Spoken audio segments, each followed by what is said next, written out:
Sourire aux lèvres, ces jeunes activistes, militants des droits de l'homme, reçoivent leurs attestations de fin de formation. Ils sont désormais mieux outillés pour formuler et introduire des recours devant les instances de protection de la personne humaine.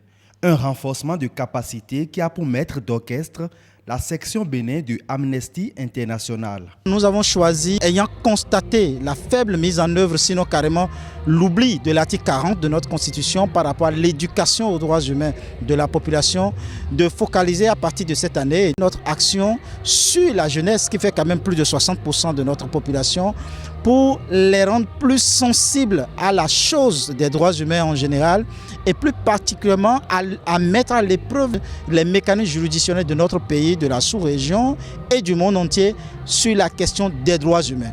Pour le faire, des consultants formateurs ont été mobilisés avec tous les ingrédients pédagogiques nécessaires. Ce n'est pas des jeunes qui sont venus seulement, c'est des jeunes qui avaient déjà fait des productions et qui étaient plus ou moins prêts pour pouvoir faire le travail. Le travail s'est fait à travers les instruments internationaux, nationaux et les mécanismes en place pour traiter des recours, pour traiter des communications.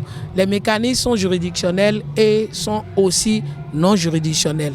Et nous avons achevé la formation par une communication sur le droit de pétition. Pour rédiger un recours, je dois avoir des informations sur et chercher les articles, chercher la violation, voir quel droit a été violé et appuyer par les articles, et je ne dois pas rester dans l'anonymat. Les bénéficiaires de cette formation ont été retenus suite à un appel à candidature et proviennent pour la plupart d'associations de jeunes reconnus au plan national.